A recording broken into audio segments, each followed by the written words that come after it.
Praise the Lord. கிறிஸ்துவுக்குள் மிகவும் பிரியமான என் அன்பு சகோதர சகோதரிகளே, உலக மீட்பரும் இரட்சகருமாகிய நமது அருமை ஆண்டவர் இயேசு கிறிஸ்துவின் இனிய நாமத்தில் உங்களுக்கு என் அன்பின் வாழ்த்துக்களை தெரிவித்துக் கொள்கின்றேன். லென்த் நாட்கள் 40ஆம் நாள் தியானமாக 40 days லைஃப் சேஞ்சிங் 40 thoughts.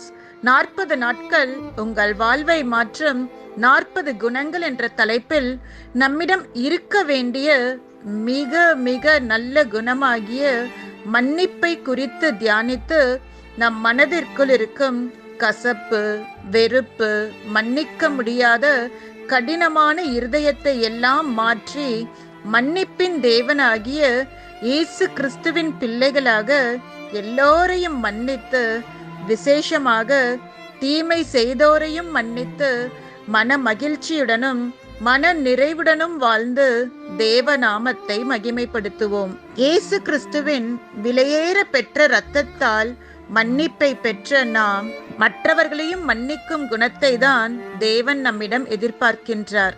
கணினியின் கண்ணாடி திரையில் கரைந்து போய் கொண்டிருக்கிறது மானுடம். எந்த பக்கம் பார்த்தாலும் போட்டிகள், பொறாமைகள், சுயநலம், வெறுமை, வெறுப்பு, கசப்பு. இத்தகைய சூழலில்தான் இன்றைய உலகம் சென்று கொண்டிருக்கிறது. தான் மாத்திரம் வாழ்ந்தால் போதும், தான் மாத்திரம் முன்னேறினால் போதும், தான் மாத்திரம் நல்லா இருந்தால் போதும் என்ற மனநிலையில்தான் எல்லோருமே வாழ்ந்து கொண்டிருக்கிறார்கள். யாராவது தங்களுக்கு தீமை செய்தால் அவர்களை மன்னிக்கும் மனதை விட பழிவாங்கும் குணம்தான் மேலோங்கி காணப்படுகிறது. ஆனால் வேதம் சொல்கின்றது, கொலோசையர் 3:13, ஒருவர் பேரில் ஒருவருக்கு குறைபாடு உண்டானால் கிறிஸ்து உங்களுக்கு மன்னித்தது போல ஒருவருக்கொருவர் மன்னியுங்கள் என்று. மன்னிப்பு என்ன ஒரு அருமையான வார்த்தை! உச்சரிக்கும் போதே உணர்ச்சிகள் சிலிர்த்தெழுகின்றன. உணர்கின்ற போது உறவுகள் உயிர் தெழுகின்றன. உணர்த்தும் போதோ உண்மைகள் விழித்தெழுகின்றன.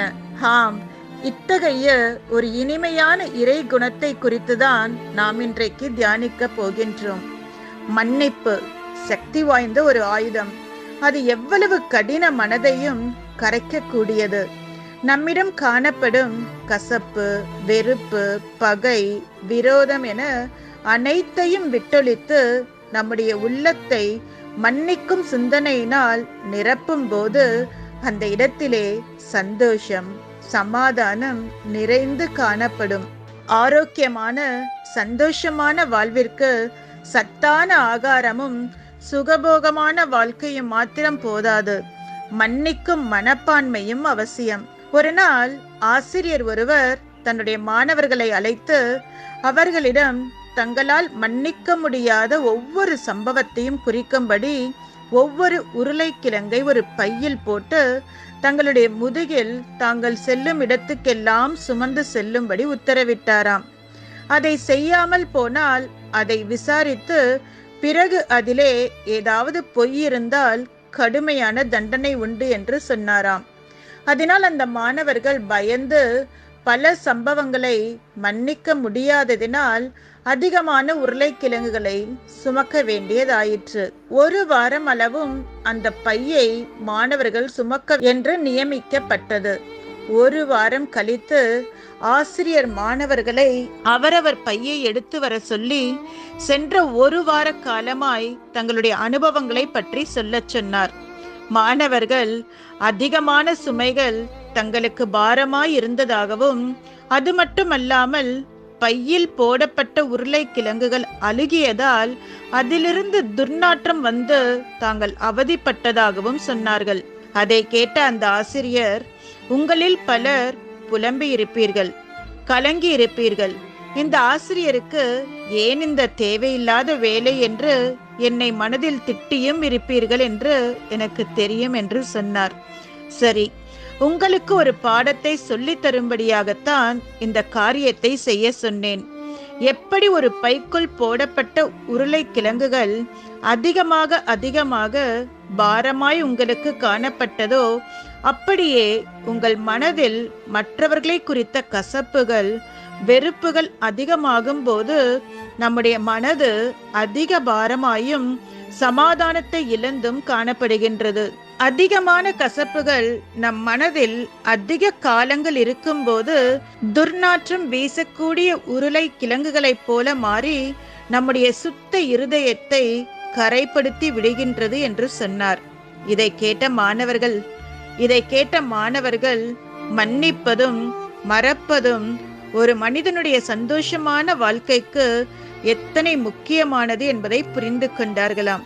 எனக்கு அன்பானவர்களே, இது ஒரு சிறிய கதையாக இருந்தாலும் எத்தனை உண்மையான கருத்துக்கள் உண்டு. பல நேரத்தில் இவர்கள் இப்படி பேசிவிட்டார்கள், இப்படி நடந்து விட்டார்கள், இப்படி செய்து விட்டார்கள் என்று அதையே நினைத்து கொண்டிருப்பதால் நம்மால் மற்ற காரியங்களில் கவனம் செலுத்த முடியாமல் போய்விடுகின்றது. மன்னிக்கின்ற குணம் நம்மிடத்தில் இல்லை என்றால் பகை எண்ணம் வளரும், ஒருவரையும் மதிக்க மாட்டோம், வெறுப்பு உண்டாகும், எரிச்சல் உண்டாகும், பிடிவாத குணம் உண்டாகும், சமாதானத்தை இழந்து போவோம், சந்தோஷத்தை இழந்து போவோம், உறவை நட்பை இழந்து போவோம், நம்முடைய நன்மதிப்பை இழந்து போவோம். இதனால் நம்முடைய வாழ்க்கையிலே ஒரு தனிமை உண்டாகும், வெறுமை உண்டாகும். இப்படி மன்னிக்கும் குணம் நம்மிடத்தில் இல்லாத போது நாம் இழந்து போகின்ற நன்மைகள் ஏராளம் ஏராளம். மன்னிப்பு கேட்கும் எவருக்கும் மன்னிப்பை மறுக்காதிருங்கள். மன்னிப்பு கேட்காதவர்களையும் மன்னிக்க மறக்காதிருங்கள். மன்னிப்பு கடந்த காலத்து நிகழ்வுகளை மாற்றாது, ஆனால் அது எதிர்காலத்தில் பெரிய பலனை கொடுக்கும். இந்த மன்னிக்கும் குணம் இல்லாததினால்தான் பல குடும்பங்கள் கசப்போடு, வெறுப்போடு, பல வருட பகை எண்ணங்களோடு ஒருவருக்கு ஒருவர் பேசாமல் பார்க்காமல் வாழ்ந்து கொண்டிருக்கிறார்கள். நாம் இன்னொருவரை மன்னிக்கும் போது அவர் பயனடைகின்றாரோ இல்லையோ, நாம் மிகுதியாய் பயனடைகின்றோம் என்பதே மறுக்க முடியாத உண்மை. சிலர் சொல்வார்கள், ஒருவரை மன்னிக்க சொல்வது எளிதான காரியமாக தோன்றினாலும் சொல்வது எளிது, ஆனால் செயல்படுத்துவதுதான் கடினம் என்று சொல்வார்கள்.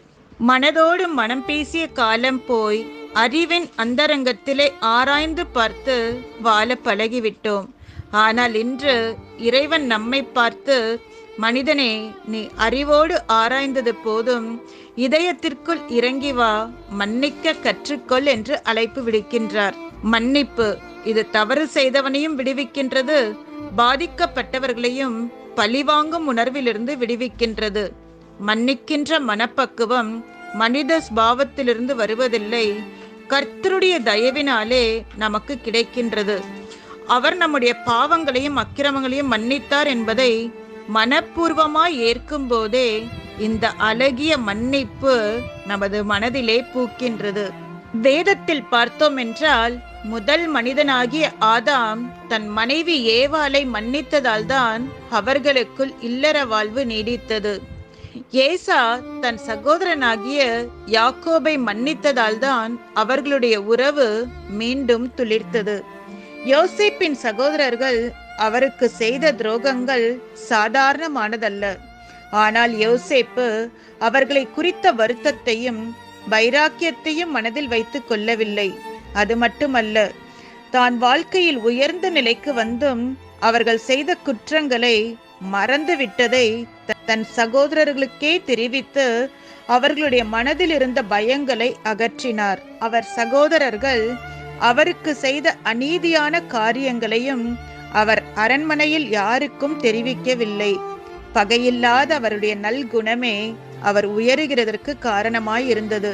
கெட்ட குமாரன் உவமையில் வருகின்ற தகப்பன் கெட்டு சீரழிந்து போய் திரும்பி வந்த மகனை தூரத்தில் கண்ட உடனேயே ஓடோடி போய் அவனை கட்டி அணைத்து முத்தமிட்டார். ஏனென்றால் அந்த தகப்பன் ஏற்கனவே துன்மார்க்கமான பாதையில் சென்ற அந்த மகனை மனதளவில் முழுமையாக மன்னித்து அவன் மனம் திருந்துதலுக்காக ஜெபித்திருந்திருப்பார். அவனுடைய வருகைக்காக ஆவலுடன் காத்திருந்திருப்பார். ஆதலால் தான் அவன் திரும்பி வந்தபோது எந்த ஒரு கசப்பும் இன்றி, வெறுப்பும் இன்றி அவரால் மகனை ஏற்றுக்கொள்ள முடிந்தது.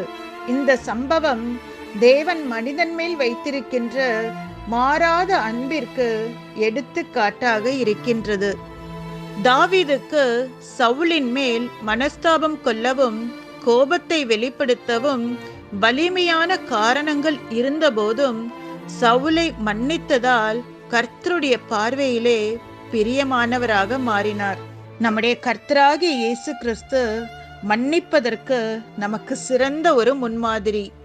சிலுவையிலே தொங்கிய போதும் தம்மை துன்புறுத்தினவர்களையும் மன்னித்து நமக்கு மன்னிப்பின் சிறந்த மாதிரியாக இருக்கின்றார். கொலோசையர் 3:13 சொல்கிறது, கிறிஸ்து உங்களுக்கு மன்னித்ததை போல ஒருவருக்கொருவர் மன்னியுங்கள்.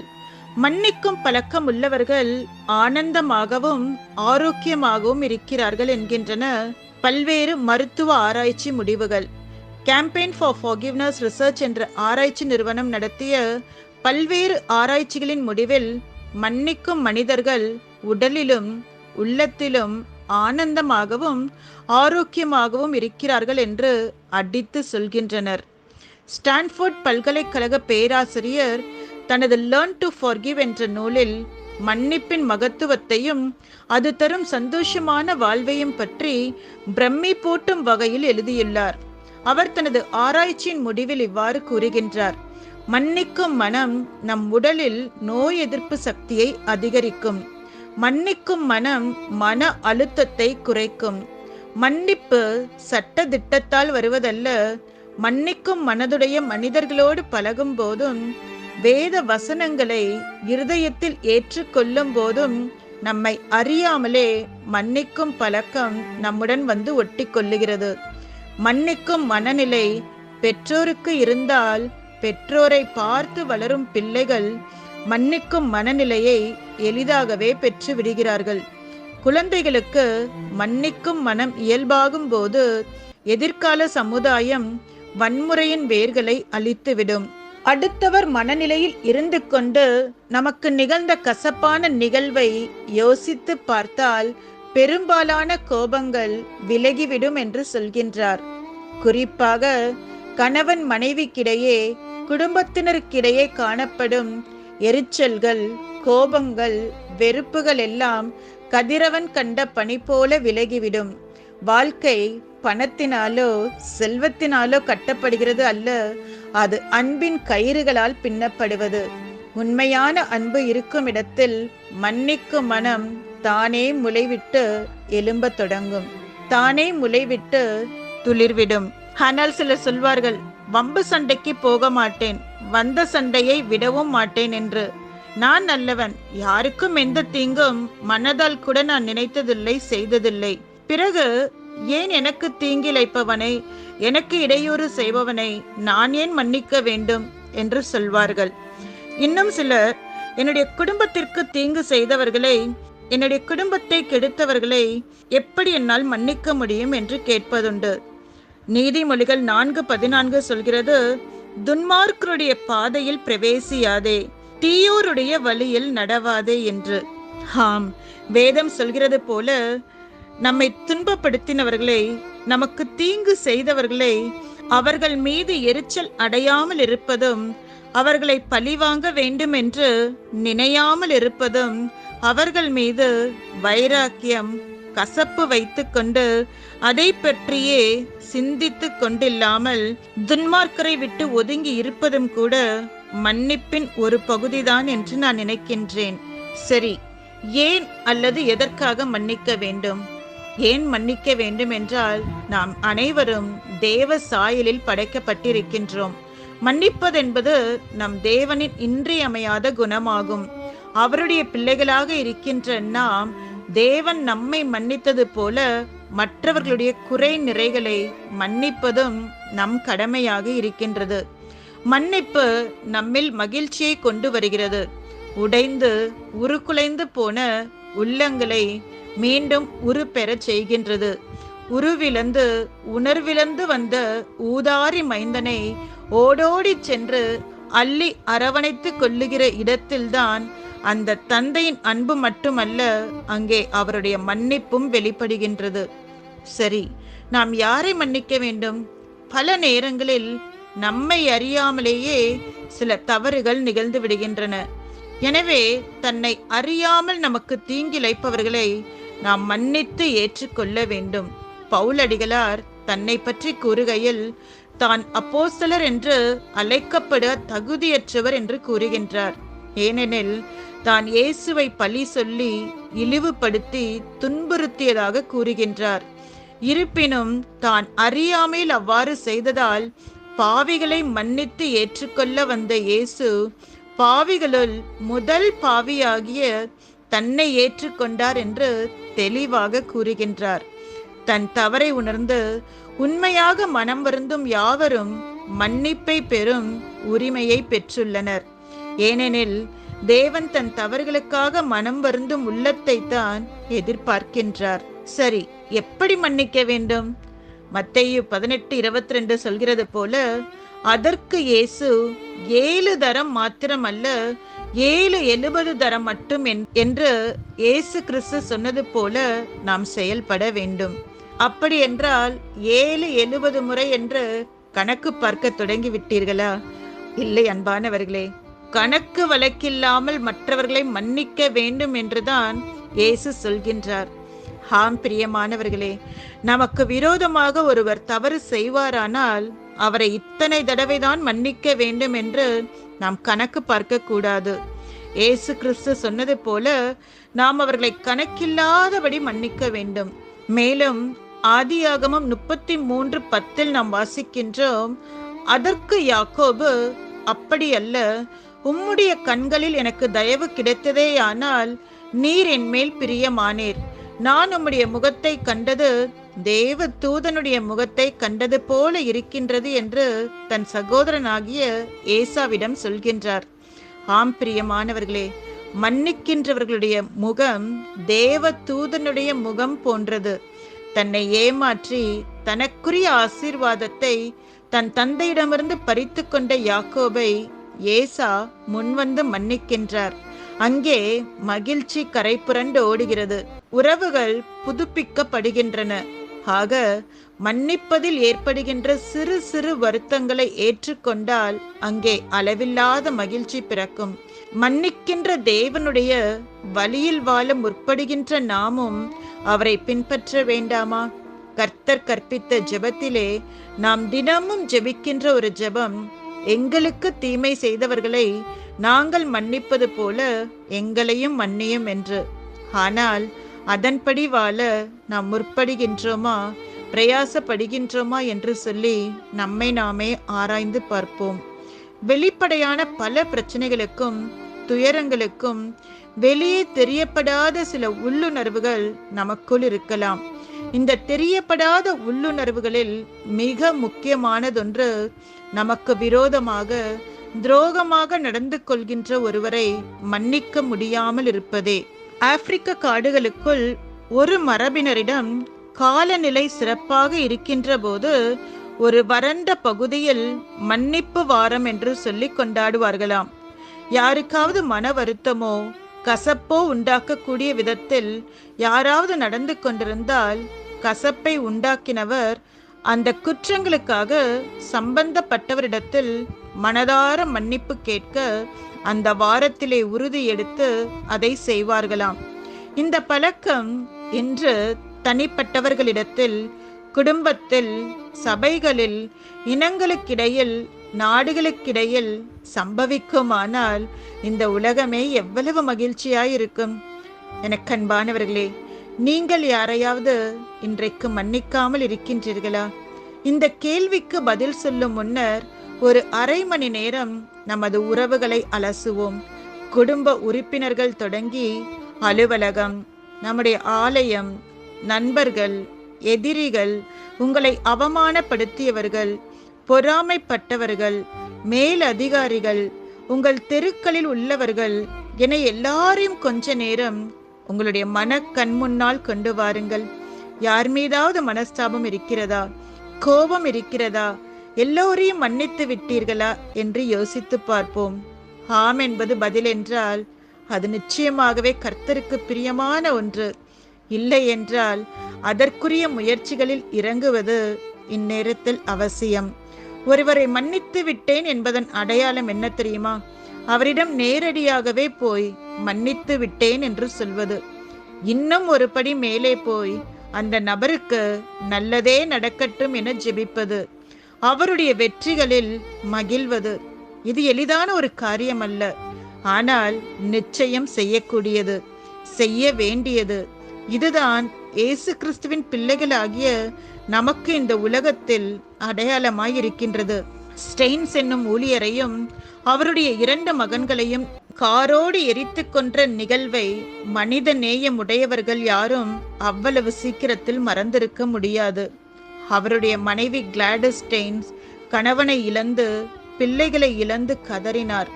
சாதி மதங்களை தாண்டி நல்லிதயம் கொண்ட அனைவருமே அந்த நிகழ்வுக்காக கலங்கினார்கள். ஒரு பேட்டியில் அந்த நிகழ்வை பற்றி பத்திரிகையாளர்கள் அவரிடம் கேட்டபோது, கணவனையும் பிள்ளையையும் இழந்தது என்னுடைய வாழ்க்கையின் மிகப்பெரிய இழப்புதான். ஆனால் அந்த கொலையாளிகளை நான் அப்போதே மன்னித்து விட்டேன் என்று சொன்னாராம். பத்திரிகையாளர்கள் தங்களுடைய புருவத்தை உயர்த்தினார்கள். ஆனால் அவரோ அந்த இடத்திலே இயேசுவை உயர்த்தினார். இதே போல நெகிழ வைக்கும் பல நிகழ்வுகள் நாள்தோறும் நடந்து கொண்டே இருக்கின்றன. இயேசு கிறிஸ்துவை வாழ்க்கையில் செயல்படுத்தி காட்ட விரும்பும் பலரும் மன்னிக்கும் மன்னிப்பை மனதுக்குள் குடியேற்றி வைத்திருக்கின்றனர். இயேசு கிறிஸ்துவை பின்பற்றுவது என்பது மத அடையாளங்களினால் அல்ல, ஒரு தங்க சிலுவையை சங்கிலியில் சுமப்பதால் அல்ல. இயேசு கிறிஸ்துவை பின்பற்றுவது என்பது அவரை போல வாழுவது. அது அவ்வளவு எளிதானதல்ல, ஆனால் நம்முடைய தேவனுடைய கிருபையினால் சாத்தியமான ஒன்று, மிகவும் இனிமையானதும் கூட. எபேசியர் 4:32 இப்படியாய் சொல்கின்றது, ஒருவருக்கொருவர் தயவாயும் மன உருக்கமாயும் இருந்து கிறிஸ்துவுக்குள் தேவன் உங்களுக்கு மன்னித்தது போல நீங்களும் ஒருவருக்கொருவர் மன்னியுங்கள். ஆம் பிரியமானவர்களே, தேவன் நம்மை மன்னித்தது போல நாமும் ஒருவரை ஒருவர் மன்னிக்க வேண்டும். ஒருவருக்கு எதிரான கோபத்தை விட்டு விடுவதை நாம் தோல்வியாக பார்க்கின்றோம். ஆனால் அதுதான் மன்னிக்கும் மனப்பான்மையை அளிக்கின்றது என்பது உளவியல் பாடம். கோபம் மன்னிப்புக்கு எதிரி. அதே போல தனக்கு அநீதி இழைக்கப்பட்டு விட்டது என நினைப்பவர்களால் மன்னிக்க முடிவதில்லை. நமக்கான நீதியை தேவன் வழங்குவார் என்று நினைத்து மன்னிக்கும் மனதை கொண்டிருப்பவர்களுக்கே தெய்வீக வாழ்க்கை செழிப்படையும். ரோமர் 12:19 சொல்கின்றது, பழி வாங்குதல் எனக்குரியது, நானே பதில் செய்வேன் என்று கர்த்தர் சொல்லுகின்றார். நாம் பழிவாங்க புறப்படும் போது கடவுளுடைய செயலை நாம் கையில் எடுத்து விட்டதை போல ஆகிவிடும். அதாவது நம்மை கடவுளுடைய இடத்துக்கு உயர்த்த முயல்கின்றோம். நான் அனுபவிச்சதை அவனும் அனுபவிக்க வேண்டும் எனும் கெட்ட சிந்தனைதான் கண்ணுக்கு கண் என பழங்காலத்தில் சட்டமாய் இருந்தது என்பதை நாம் நினைவில் கொள்ள வேண்டும். இயேசு கிறிஸ்து அதை முற்றிலும் அழித்துவிட்டு மன்னிப்பு எனும் புதிய போதனையை தந்திருக்கின்றார். அவன் மன்னிப்பு கேட்கட்டும், பிறகு நான் மன்னிக்கின்றேன் என சொல்வது ஈகோவினுடைய வெளிப்பாடு. இயேசுவோ நாமாகவே போய் மன்னிப்பு வழங்க வேண்டும் என்று எதிர்பார்க்கின்றார். பிதாவே இவர்களை மன்னியும் என இயேசு கிறிஸ்துவும் சிலுவையின் உச்சியிலும் மன்னிப்பை வழங்கினார். தவறு செய்தவர்கள் யாரும் அவரிடம் என்னை மன்னியுங்கள் என சிலுவை அடியில் கேட்கவில்லை. கேட்காமலேயே மன்னித்து விட வேண்டும் என்பதுதான் நமக்கு இயேசு கிறிஸ்து கற்றுக் கொடுக்கின்ற ஒரு பாடம். நாம் உலகத்தோடு கலந்து கலந்து உலக சிந்தனைகளே நம்மை நிரப்புகின்றன. அதனால்தான் ஆத்துல போட்டாலும் அளந்துதான் போடணும், நாயை குளிப்பாட்டி நடு வீட்டுல வைத்தாலும் என ஏதேதோ பழமொழிகளை நம்முடைய துணைக்கு அழைக்கின்றோம். உண்மையில் நாம் துணைக்கு அழைக்க வேண்டியது பழமொழிகளை அல்ல, இறைமொழிகளை தான். அதாவது தேவனுடைய வார்த்தைகளை. தேவ வார்த்தைகள் மன்னிப்பின் அவசியத்தையும், எப்படி மன்னிக்க வேண்டும் என்பதையும், எத்தனை முறை மன்னிக்க வேண்டும் என்பதையும் நமக்கு விளக்கமாக சொல்கின்றது. கிறிஸ்து இயேசுவை பின்பற்றும் ஒவ்வொருவரிடமும் மன்னிப்பு கட்டாயம் இருக்க வேண்டிய ஒரு குணம். அதுதான் இயேசு கிறிஸ்து எனும் செடியில் நம்மை கிளைகளாக இணைக்கின்றது. கடைசியாக ஒன்று சொல்கின்றேன், குற்றம் பார்க்கின் சுற்றம் இல்லை என்று ஒரு பழமொழி சொல்வார்கள். பிறரது குற்றங்களை பார்த்து கொண்டே இருப்போம் என்றால் நமக்கு என்று யாருமே இருக்க மாட்டார்கள். எனவே தேவனுடைய பிள்ளைகளாகிய நாம் மறப்போம், மன்னிப்போம் என்ற பிரகாரம் வாழ்ந்து தேவனுடைய இருதயத்திற்கு சந்தோஷத்தை தருவோம். எனக்கன்பானவர்களே, இன்றைக்கு மன்னிக்க வேண்டும் என்ற மிக மிக முக்கியமான வாழ்க்கையின் பாடத்தை நாம் கேட்டோம். தேவன் நம்மிடத்தில் எதிர்பார்க்கின்ற ஒரு நல்ல குணம் இதுதான். ஒருவர் செய்த தவறை மன்னிப்பது மனித பண்பு. மன்னித்து மறப்பது என்பது மிகச்சிறந்த ஒரு தெய்வீக பண்பாகும். மன்னிப்பு என்பது முழுமையானதாக இருக்க வேண்டும். மன்னிப்பு என்பது ஒரு அன்பின் வெளிப்பாடாக இருக்க வேண்டும். ஒருவரை மன்னித்து விட்டதாக கூறிய பின்னர் தொடர்ந்து அவருடைய தவறுகளை குறித்து பேசிக் கொண்டிருந்தால் நாம் மன்னித்ததற்கு அர்த்தமே இல்லாமல் போய்விடும், பலனில்லாமல் போய்விடும். எனக்கன்பானவர்களே, இன்றைக்கு மன்னிப்பை குறித்த பதிவை கேட்ட நாம் இப்போது நமக்கு யாரிடத்திலாவது மனக்கசப்பு இருந்தால் இப்போதே மன்னிப்போம், மறப்போம், பரலோகத்தின் இன்பத்தை பூலோகத்தில் அனுபவிப்போம். எனக்கன்பானவர்களே, இன்றைக்கு கேட்ட இந்த பதிவு உங்களுக்கு பிரயோஜனமாய் இருந்ததென்றால், மற்றவர்களும் இதை குறித்து அறிந்து கொள்ள வேண்டும் என்று நீங்கள் நினைப்பீர்கள் என்றால் தாமதப்படுத்தாதீர்கள்.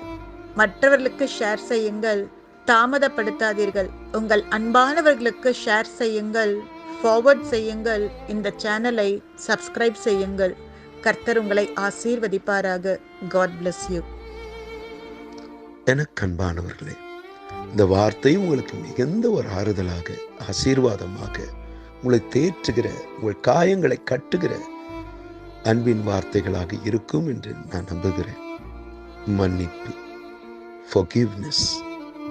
மன்னிப்பு என்று சொல்லும் பொழுது அது ஒரு நல்ல குணம்.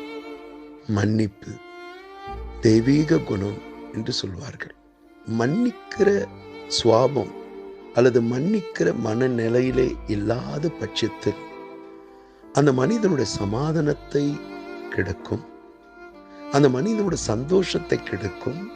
காரணம், மன்னிப்பு இல்லாத இடத்தில் கோபம் இருக்கும், எரிச்சல் இருக்கும், பகை இருக்கும், சண்டை இருக்கும். ஆனா மன்னிப்பு இருக்கிற இடத்தில் அன்பு இருக்கும். எனக்கு அன்பானவர்களே, யோசிப்போட வாழ்க்கையை பார்க்கிறானா, அவருடைய சகோதரர்கள் யாவரும் மன்னிக்க முடியாத துரோகத்தை யோசேப்புக்கு செய்தார்கள். சொந்த சகோதரனை பார்க்காமல் அவரை கஷ்டப்படுத்தினார்கள், எகிப்துக்கு அடிமையாக விற்று போட்டார்கள், பல நிந்தைகளுக்கு கூடாக சென்றார். ஆனா யோசேப்புக்குள் மன்னிக்கிற மனநிலை இருந்தபடினால்தான் தேவன் யோசேப்போடு இருந்தார். ஏன்னா மன்னிக்கிறது தேவனுடைய சாயல். யோசேப்பு மன்னிக்கிற நபராக இருந்தபடினால் தேவன் அவனோடு கூட இருந்து காரியங்களை வாய்க்க செய்தார். ஆம் அன்பானவர்களே, வாய்க்க செய்தது மாத்திரமல்ல, யாவருக்கு முன்பாக கர்த்தர் உயர்த்தினார். யோசேப்போ சொல்லுகிறார், நீங்க தீங்கு செஞ்சீங்க, ஆனா கர்த்தர் அதை நன்மையாக மாற்றினார். மன்னித்ததால் யோசேப்பை பற்றி மேன்மைகளை, நன்மைகளை பாருங்கள். நம்ம ஆண்டவராகிய இயேசு கிறிஸ்து கூட சிலுவையின் பாடுகள் ஊடாக இருந்தபோது அவர் முதலாவது பேசின ஒரு வார்த்தை, பிதாவே அவர்களை மன்னிங்கள், அவர்கள் செய்வது என்னென்று அறியாமல் செய்கிறார்கள். அவர்கள் அறிந்து செய்கிறார்கள் என்று அறிந்திருந்த போதிலும் அறியாமல் செய்கிறார் என்று பிரார்த்தனை செய்தார். அதுதான் தேவனுடைய அன்பு. அவரோட பிள்ளைகளாக இருக்கிறன்னா வீண் பகை, கோபம், கசப்பு இதெல்லாம் தேவையா? அதற்கு மாறாமல் தேவனுடைய அன்பினால் நிரப்பப்பட நம்ம ஒப்பு கொடுப்போம். அநேகருக்கு ஆசீர்வாதமான ஊற்றாக நாம் விளங்குகிறது நிச்சயம். நாம் ஜெபம் செய்வோமா? கண்களை மூடி ஜெபம் செய்வோம். அன்பும் இரக்கமுள்ள நல்ல தகப்பனே, இந்த வார்த்தைகளை கேட்ட ஒவ்வொருத்தரும் உடைய கரத்தில் வைக்கிறேன். அப்பா, சில காரியங்களை மன்னிக்க முடியாம, சில நபர்களை மன்னிக்க முடியாம மனதில் இருக்கிற கஷ்டங்களை மன்னிக்க முடியாத மனநிலையை நீ அறிந்திருக்கிறேன். அப்பா, உம்முடைய அன்பினால் நிறைத்தரும் அந்த மன்னிக்கிற அந்த மனநிலையை அவங்களுக்கு தாங்க. உமக்குள் இருந்த அந்த அன்பு, உமக்குள் இருந்த அந்த நல்குணங்கள் ஆண்டவரே எங்களுக்குள் விதைக்கும்படி நாங்கள் ஜெபிக்கிறோம். பிசாசு விதைத்த கோபம், எரிச்சல், பகை முளைக்காதபடி வேரோடு அதை எரித்து போடுங்கப்பா, அகற்றி போடுங்க. எங்கள் உள்ளத்திலே சமாதானத்தை, சந்தோஷத்தை மாத்திரத்தாங்க. மகிமையான நாட்களை நீர் எங்களுக்காக நீர் வைத்திருக்கிறீர். அதற்காக நன்றி செலுத்துகிறோம். ஆசீர்வதிங்க, ஆசீர்வதிங்க. ஆமென், ஆமென்.